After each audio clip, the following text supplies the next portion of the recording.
అయిందా? మూడు 4:30 అయిందా? రైట్, వచ్చి మీరు మీ కొరకు చూస్తున్నారు. అందరికీ నమస్కారం. ప్రజాపాలన 31 డిసెంబర్ 1 జనవరి సెలవు తర్వాత తిరిగి ఈరోజు ఉదయం 8 గంటల నుంచి రాష్ట్ర వ్యాప్తంగా ప్రారంభించబడేది 6వ తారీఖు వరకు. ఇందులో తేదీ పొడిగింపు ఉండదు. 6వ తారీఖు సంబంధించి షెడ్యూల్ ప్రకారంగా ప్రజలు 6 గ్యారంటీలకు సంబంధించిన అర్హత కావలసిన వాళ్ళంతా కూడా కుటుంబానికి ఒకటి చొప్పున ప్రభుత్వమే ఫామ్ ఇస్తుంది కాబట్టి దాన్ని తీసుకోవాల్సిందిగా, ఈ యొక్క సౌకర్యాన్ని వినియోగించాల్సిందిగా రాష్ట్ర ప్రభుత్వం పక్షాన కోరుతా ఉన్నాం. రెండవది, ఈరోజు చంద్రశేఖరరావు గారి ప్రతిపాదన మేరకు ఆనాడు భారతీయ జనతా పార్టీ అధ్యక్షుడిగా ఉన్న బండి సంజయ్ని తొలగించి తనకుండబడే నీడలాగా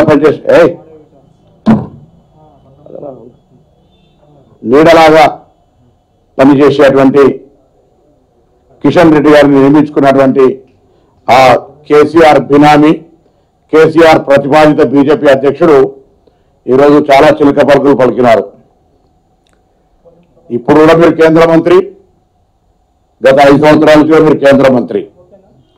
నరేంద్ర మోడీ ప్రధానమంత్రి గారి నుంచి మొదలుపెట్టుకుంటే గల్లీ స్థాయి దాకా కూడా కాళేశ్వరం ఏటీఎం, కాళేశ్వరంలో అవినీతి జరిగిందని చెప్తా ఉన్నారు. మేము అధికారంలోకి వచ్చి 1 నెల రోజులు కాలే రాష్ట్రంలో, ఇంకా మీ కేంద్రంలో అధికారంలోకి రాలే. మీరు ఇలా ప్రెస్ కాన్ఫరెన్స్ చేసి కాంగ్రెస్, టీఆర్ఎస్, ఎంఐఎం అనే మాట చంద్రశేఖరరావు గారు స్క్రిప్ట్ను చదివి వినిపించే ప్రయత్నం చేశారు. దీని ద్వారా రాబోయే ఎన్నికల్లో ఏమైనా లబ్ధి జరుగుతుంది కావచ్చు అనుకుంటున్నారు. ఎందుకు జరుగుతుందో, ఎందుకు మాట్లాడుతారో తెలుస్తుంది. మీ యొక్క పొలిటికల్ ఎక్స్పీరియన్స్ సంబంధించి మేము అడుగుతా ఉన్నాం. ఇలా గత 10 సంవత్సరాల్లో మీరు అధికారంలో ఉన్నారు. అధికారంలో చంద్రశేఖరరావు గారు ఇక్కడ ఉన్నారు. మీకు కేంద్రంలో చంద్రశేఖరరావు గారు మద్దతు ఇచ్చారు. మీరు దేశంలో ఎవ్వరు భారతీయ జనతా పార్టీని వ్యతిరేకించినా వాళ్ళ మీద సిబిఐ, ఈడీ ఎన్ఫోర్స్మెంట్ రైడ్లైనా ఒక కేసీఆర్ కుటుంబం తప్ప. ఇది నేను చెప్తే కాదు, ఇది వాస్తవం. ఇటువంటి పరిస్థితులలో ఈరోజు కిషన్ రెడ్డి గారు మాట్లాడుతున్నటువంటి అంశాలకు సంబంధించి తీసుకుంటే, కాంగ్రెస్ ప్రభుత్వం అధికారంలోకి వచ్చిన తర్వాత జ్యుడిషియల్ ఎంక్వైరీకి మేము ఆదేశించడం ఇప్పటికీ మేము రెడీ. మేము మీ గుడ్ ఆఫీసర్స్, మీ పరపతి, కేంద్ర మంత్రి పరపతిని ఉపయోగించి మీ కేంద్ర న్యాయశాఖ మంత్రికి రాసి మాకు హైకోర్టు జడ్జిని ఇస్తారా, సిట్టింగ్ సుప్రీంకోర్టు జడ్జిని ఇస్తారా, మీరు వెంటనే ఇవ్వండి, ఆ విచారణ ప్రారంభించడానికి మీరు సిద్ధం. మీరు సిబిఐ కోరుతున్నారు కదా, సిబిఐ డిమాండ్ కూడా మాకు వాస్తవంగా ప్రభుత్వానికి అభ్యంతరం లేదు. కానీ మీరు కేసీఆర్ గారిని రక్షించడానికే సిబిఐ కోరుతారు. ఎందుకంటే సిబిఐ మీ సంస్థ. ఇవాళ కూడా మేము రాసినా రాకపోయినా మీరు కేంద్ర మంత్రి హోదాలో రాసి సిబిఐ ఎంక్వైరీ వేయించవచ్చు. మీరు లేక మీరే అడ్డం పడుతున్నట్టు దానికి సంబంధించి ఇచ్చుకోరు. నెంబర్ 1. నెంబర్ 2, సిబిఐ ఎంక్వైరీ కింద ఇంతకుముందు సహారా స్కామ్ అయింది, లిక్కర్ స్కామ్ అయింది, అనేక స్కామ్స్ అయినాయి. వాటి నివేదికలు ఎంతమంది దోషులు శిక్షించారు? సిబిఐ జేబు సంస్థ కేంద్రం అధికారంలో ఉంది, అది మీ కంట్రోల్లో ఉంటుంది. Still you are a cabinet minister. నిజంగా నీకంత చిత్తశుద్ధి ఉంటే గతంలో జరిగినటువంటి స్కామ్స్ సిబిఐ ఎన్ని నివేదించింది, దాని సక్సెస్ రేట్ ఎంత, ఎంతమంది దోషులను ఇప్పటి వరకు పంపింది అనే మాట మాట్లాడుతున్నది. ఎందుకు సిబిఐ ఓన్లీ హరాస్మెంట్ కోసం తప్ప. నిజంగా ఆ హరాస్మెంట్ అయినా కేసీఆర్ గారు చేస్తుంటే అది కూడా లేదు. సో ఇక్కడ కాంగ్రెస్ పార్టీ మేము ఏం కోరుతున్నామంటే, మా ప్రభుత్వం అధికారంలోకి రాగానే కాళేశ్వరం ప్రాజెక్టుకు సంబంధించి జ్యుడిషియల్ ఎంక్వైరీ ఆదేశించింది. మేము సిట్టింగ్ జడ్జిను కేటాయించమని కోరుతా ఉన్నాం. మీ యొక్క కేంద్ర మంత్రి పరపతిని వినియోగించి ఆ సిట్టింగ్ జడ్జిని కేటాయించే విధంగా ప్రయత్నం చేయండి. 2, నిజంగా మీరు టీఆర్ఎస్ స్నేహితులు లేకపోతే మీరు గోశామ అయినా మీ పార్టీ అభ్యర్థి మీద ఎంఐ పోటీ లేదు, జూబ్లీ హిల్స్లో మాత్రం అజరాబాద్ మీద పోటీ ఉంది. ఇదంతా అండర్స్టాండింగ్ అనేది ప్రజలకు అర్థమవుతలేదా?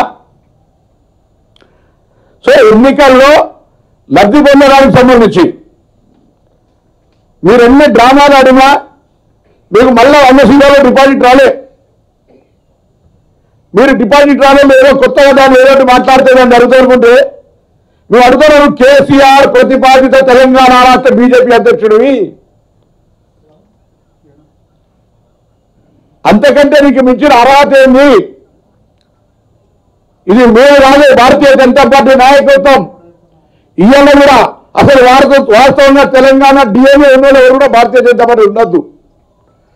కేంద్రంలో లోక్సభ సాక్షిగా నరేంద్ర మోడీ గారు తెలంగాణ విధానాన్ని, తెలంగాణ ఏర్పాటు, తెలంగాణ అమరవీరుల ఆకాంక్షల్ని, తెలంగాణ ప్రజల ఆకాంక్షలు అవమానపరిచే విధంగా మాట్లాడినట్టు కూడా ఇంకా బీజేపీ చెప్పుకుంటున్నారు. సిగ్గుండాలని అంటా ఉన్నాం. ఇవాళ మీరు తెలంగాణకు సంబంధించి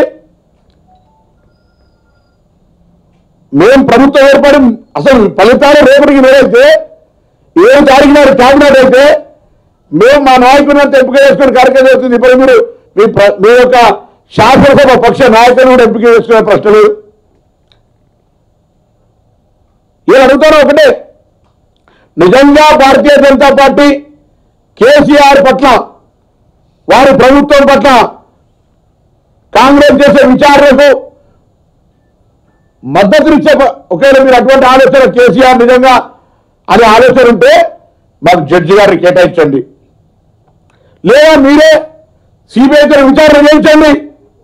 కేంద్రం మీది, మంత్రి మీరు, మీ లేఖకు విలువ లేదంటే మీరు ఆ మంత్రి పదవికి రాజీనామా చేయండి. మీ లేఖ ఒక central minister representing from the state Telangana ఇక్కడ జరిగిన కాళేశ్వర అవినీతి మీద మీరు లేఖ రాస్తే మీ ప్రభుత్వం పట్టించుకోకపోతే మీరు మంత్రిగా ఉండి అనర్హత వేస్ట్.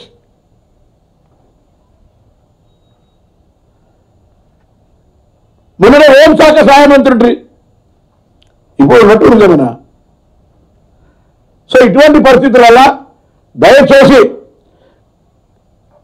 నాలికను తాటిమట్టం నాలిక మార్చుకోకు కిషన్ రెడ్డి గారు. మీరు టీఆర్ఎస్ అనేటువంటి చట్టా పట్టలు వేసుకున్నటువంటి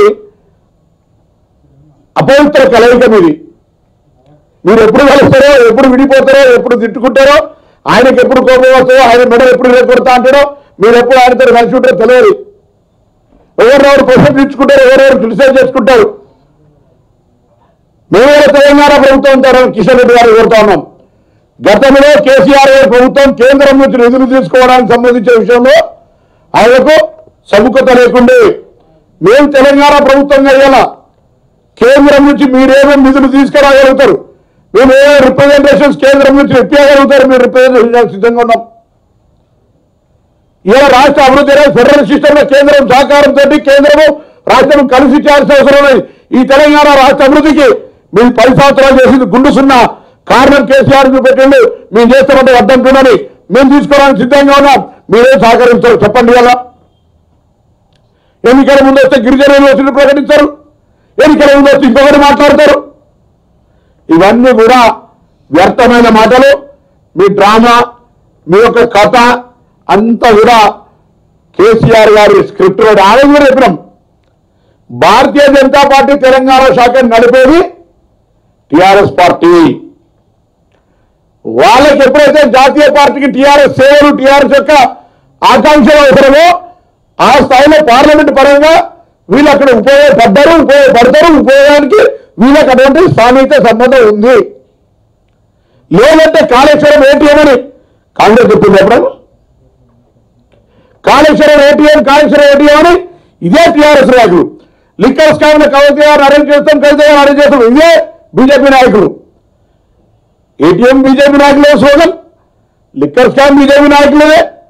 కేసీఆర్ అవినీతి పరులు, ఇంత పెద్ద అవినీతి కుటుంబ పాలన లేదని గౌరవ ప్రధానమంత్రి గారి నుంచి గల్లీ లీడర్ దాకా మాట్లాడి ఇలా మీరు విచారణ చేపట్టకపోతే మీ యొక్క శాంటిటీ, మీ యొక్క నీతి, మీకుండబడే విధాన పరణం మీద ప్రజలందరికీ ఒక ఆలోచన వస్తూ ఉంది. దయచేసి ఆలోచన చేయండి. మీరు మాట్లాడే ముందు ఒకసారి విచక్షణ ఉపయోగించండి. కేసీఆర్ తొత్తుగా మారితే ఇంత పూర్తిగా బాధ్యత రహితంగా తొత్తుగా మారకండి. చూస్తే నవ్వుతారు తెలంగాణ బిడ్డలు. ఆయన భయపక్షించారు పదవేస్తే మాత్రం ఒక పార్టీలో పుట్టి పెరిగినటువంటి కార్యకర్త పార్టీకి ఇంత అన్యాయం చేసే విధంగా మాట్లాడితే ఎట్లా? నిజంగా నీకు చిత్తశుద్ధి ఉంటే, టీఆర్ఎస్ నీకు సంబంధం లేదంటే టీఆర్ఎస్ మీద విచారణకు ఆదేశించలేకపోవడం గతం. ఇప్పుడు మేము అడుగుతున్న విధంగా అనేకమైనటువంటి అంశాల్లో కూడా కేసీఆర్ గారి కుటుంబం ఈ తెలంగాణ ప్రజలకు సంబంధించిన విషయం లోపల తప్పులు జరిగినాయి. వాటిని పేరు మీద పెట్టే ప్రయత్నం చేయండి. ఈ రాష్ట్ర ఖజానాకు సంబంధించి కూడా చెప్పినాం. ఈ రాష్ట్ర ప్రభుత్వం ఏ విధంగా అప్పులు తెచ్చిందో చూపెట్టినాం. ఈ రాష్ట్రం ఏ విధంగా శోకలో చేయిందో ఖాళీ ఖజానాతో ఎట్లుందో చూపెట్టాం. దానికి నడపడానికి కేంద్రం నుంచి ఏ విధంగా సహకారం చేస్తావో చెప్పు. మేము ఇవాళ చెప్పినటువంటి 6 గ్యారెంటీలు సోకులు కట్టడానికి ఎవరు కాదు. పేద ప్రజలకు గత 10 సంవత్సరాలు ఇల్లు కట్టినటువంటి ప్రభుత్వం మాట ఆ ప్రజలకు ఇల్లు కట్టియడానికి. ఏ పేద ప్రజలకైతే మిగతా అవకాశాలు కావాలో ఆ అవకాశాలు ఇవ్వడానికి కొరకు మా ప్రభుత్వం కృషి చేస్తుంటే దాని మీద కూడా అప్లికేషన్ల ప్రక్రియ కొనసాగుతుంటే దాని మీద రాజకీయం చేసే విధంగా మాట్లాడుతూ ఉన్నారు. ఇది మంచిది కాదు. కిషన్ రెడ్డి గారు, మీరు నిజంగా టీఆర్ఎస్ అవినీతి పట్ల కన్సర్న్ ఉన్నట్టయితే మా విచారణకు మీరు చేపట్టే జ్యుడిషియల్ విచారణకు సహకారం చేయండి. లేదా కేంద్ర మంత్రిగా సిబిఐ విచారణకు లేఖ రాయండి. లేదా బాధ్యత నుంచి తప్పుకొని సపరేట్గా కేసీఆర్ భజన కొడుతూ ఉండండి. ఇది కాంగ్రెస్ పార్టీ.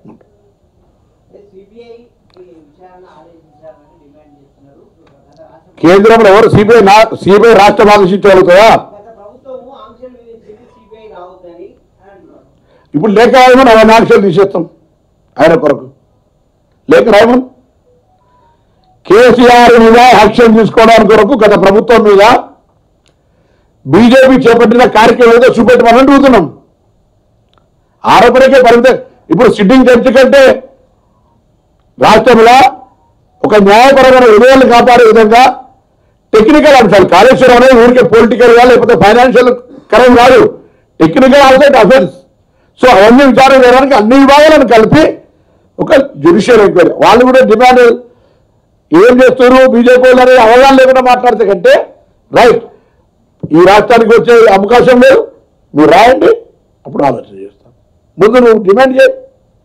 నువ్వు కేంద్రం నుంచి చెప్పేందుకు సిద్ధంగా ఉన్నావు, రావు నువ్వు కేంద్ర మంత్రి అవకాశం అధికారులు ఉపయోగించు అని సందర్భంగా కోరుతాను.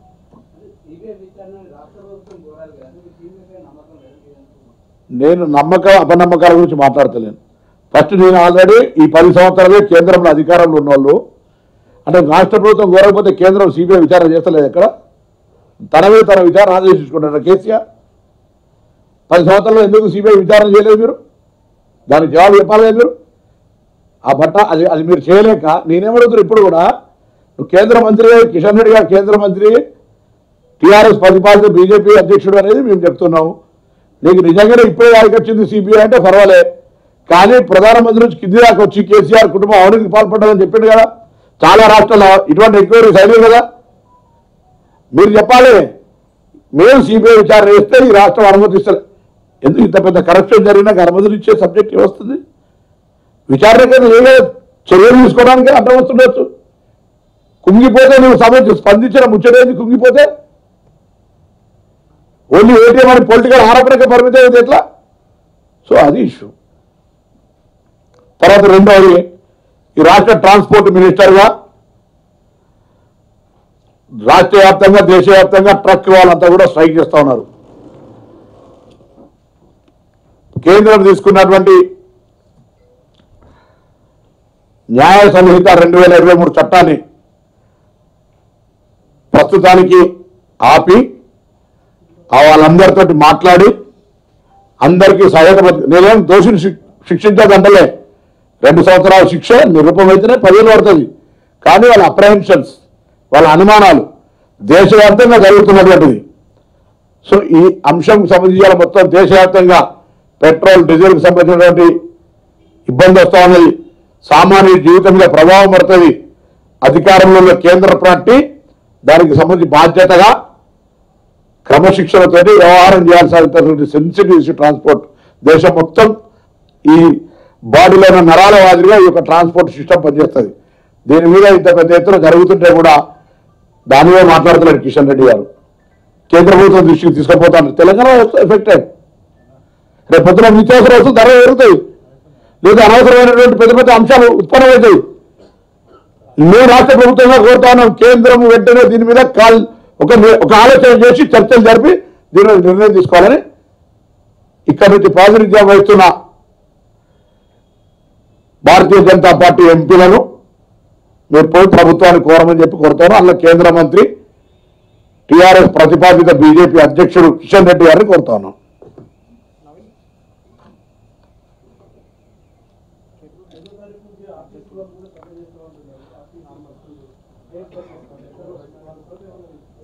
నాకు ఎవరు నోటీస్ అట్లా ప్రెస్ కోతే నేనేం చేయాలి? కన్సర్న్ మినిస్టర్ నాకు ఎవరు చెప్పలే. అటువంటి వాళ్ళు అట్లా ముందుకు నాకేం తెలియకుండా పోతా అంటే నేను చేస్తాను. చెప్తే వాళ్ళకి సమస్య పరిష్కరించే ప్రయత్నం చేస్తా.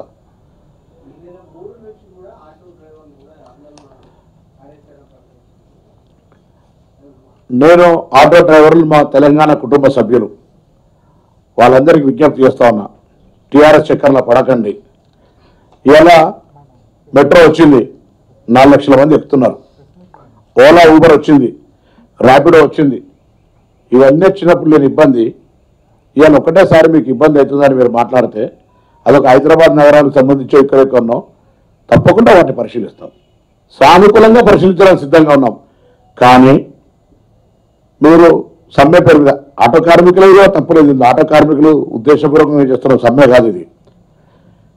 మహిళలకు బస్సు సౌకర్యం కలిగించిన కాంగ్రెస్ ప్రభుత్వం మహిళల యొక్క సానుకూలత ప్రతిస్పందన చూసి భరించలేక వాళ్ళు నేరుగా మహిళలకు బస్సు అద్దలేక ఇటువంటి నిర్ణయం తీసుకున్నారు. నేను అడుగుతున్న టీఆర్ఎస్ నాయకత్వాన్ని బహిరంగంగా ఈ ధర్నాకు మద్దతునిచ్చి ప్రకటించే వాళ్ళని అడుగుతున్నా, మహిళలకు ఉచిత బస్సు ప్రయాణాన్ని మీరు వ్యతిరేకిస్తుందా? మహిళలకు బస్సు ప్రయాణాన్ని ఈ ప్రభుత్వం కలిపే అంశం మీకు నచ్చలేదా? దీన్ని టీఆర్ఎస్ రెస్పాండ్ అవ్వాలని కోరుతా ఉన్నా. అప్పుడు మీరు ఒకవేళ నిజంగా మీకు ఆర్టీసీ మన ఆటో కార్మికుల సమస్య ఉంటే రవాణా శాఖ మీరైతే అనుమతి ఇవ్వలేదు. మీరు ఎవరు మంత్రి కూడా ఇవ్వడానికి రానిలే. నేను టీఆర్ఎస్ డెలిగేషన్ రమ్మంటున్నాను. నీకున్న గ్రీవెన్స్ చేసి ఆటోల పక్షాన రా కూర్చొని నెగోషియేట్ చేస్తా, రిజాల్వ్ చేస్తా. I have that capacity. Without notice, without bringing ఒక మంత్రి దగ్గర తీసుకొచ్చే రాజకీయ పార్టీ ప్రతిపక్ష ఉన్న పార్టీ ఫస్ట్ ప్రభుత్వానికి చెప్పాలి ఈ సమస్యని పరిష్కరించమని. అది కూడా ఒక సిద్ధాంత వ్యవహారం లేని వాళ్ళు చక్కగా ఇందిరా పార్క్ దగ్గరకు పోతున్నారు. ఎప్పుడైనా మనం ఏదైనా సమ్మె ఉద్యమం చేస్తే గత ప్రభుత్వంలో 10 సార్లు చెప్తే కూడా పరిష్కారం చేయకపోతే కూడా ఉద్యమం చేసుకునే అవకాశం ఇవ్వలే. నేను ధర్నా చేసుకోమని నేను వ్యతిరేకిస్తలేను. కానీ ఆటో కార్మికులు మా అన్నదమ్ములైన తెలంగాణ బిడ్డలకు తెలంగాణ సాధనల పాత్రలో వాళ్ళందరిగా కోరుతున్నాం. మీకు వ్యతిరేకంగా తీసుకున్న నిర్ణయం కాదు ఇది. మేము మహిళలకు ఉచితంగా బస్ సౌకర్యం కలిగిస్తామన్నాం, కలుగజేసినాం. నాకంటే ముందు కూడా ఇటువంటి రవాణా సౌకర్యాలకు సంబంధించిన మెట్రో, ఓలా, ఊబర్, ర్యాపిడో ఇట్లా అనేకం వచ్చినాయి. వాటి ద్వారా మీరు ఎప్పుడేం మాట్లాడాలి? ఇలా టీఆర్ఎస్ రెచ్చగొడితే రెచ్చిపోకండి. అదే టీఆర్ఎస్ నాయకత్వం అడుగుతాను, మీరు మహిళలకు బస్ సౌకర్యం ఇవ్వాలని వ్యతిరేకిస్తున్నా దమ్ము ఉంటే చెప్పమని అడుగుతాను. ఎవరిది? నేను ఓపెన్ ఇన్వైట్ చేస్తున్నా. రేపు పొద్దున్న రమ్మని మాట్లాడతా, ఇప్పుడు రమ్మని మాట్లాడతా, మీ సమక్షంలో మాట్లాడతా. వాళ్ళ ధర్నాకు ప్రోత్సహిస్తున్న నాయకులను రమ్మంటున్నా. వాళ్ళ టైంలో సెక్రటరీకి ఎంట్రీ లేవు. నేను సెక్రటరీకి ఎంట్రీ నేనే రిసీవ్ చేసుకుంటా. మీకు నిజంగా ఈ యొక్క సమస్య ఆటో కార్మికుల రియల్ కన్సర్న్ ఉంటే రెచ్చగొట్టవద్దు. ఉప్పుగా మండుతున్న అగ్గిలా ఉప్పు వేయడమో లేకపోతే దానికి సంబంధించి అట్లా వద్దు. వాళ్ళకు మేము వ్యతిరేకంగా తీసుకునే నిర్ణయం కాదని మళ్ళీ చెప్తాను. వాళ్ళ సమస్య పరిష్కారం సానుకూలం అనేక సందర్భాలు చెప్తాను. ఇప్పుడు చెప్తున్నా. నేను ఆటో రాష్ట్ర అధ్యక్షుడు ఒక ఆయన ఎవరో వాళ్ళు టీఆర్ఎస్ పార్టీకి సంబంధించి పాపం నిన్న కూడా కేటీఆర్ గారు ఇంకా మంత్రి అనుకుంటున్నట్టాడు. పాపం వాళ్ళని ఏమంటలేను. ఎవరు? జిహెచ్ఎంసీ లేబరు 1 జనవరి అయితే నువ్వు వాళ్ళ దగ్గరకు ఇయ్యి. వాళ్ళ డ్యూటీలో వాళ్ళందరినీ నీ కార్యాలయం పిలిపించుకొని అక్కడనే ఆ సూపర్వైజర్లను బెదిరించి మేయర్ గారితో అటెండెన్స్ అక్కడనే తీసుకొని నీతో భోజనం తినిపించుకుంటావు. ఎవరైనా ఒక ఆర్టీసీ కాదు, ఒక సూపర్వైజర్ని మాత్రం గెలవనిచ్చే అవకాశం ఉండదు. అనే మీరు గత అనుకుదురు. ఇది న్యాయం? ఇది మంచిదా? విధి నిర్వహణలో ఉన్నటువంటి వాళ్ళతో రాజకీయం తీసుకునే పద్ధతి. నువ్వు అదంతా అవన్నీ ఉంటే మొత్తం యావత్ శానిటేషన్ కార్మికులకు అందరి బట్టలు కుట్టి ఇంకేమున్నది ఊరికే ప్రెస్ షో కొరకు చేయడానికి కార్యాలయాన్ని పిలిపించి భోజనం పెట్టి వాళ్ళతోటి అక్కడనే సంతకాలు పెట్టించి సూపర్వైజర్లతోటి ఇవ్వకపోతే భయపెడితే don't think still you are a minister, you are expired. Maybe tomorrow nobody permanent in power. But you feel no you are no more minister.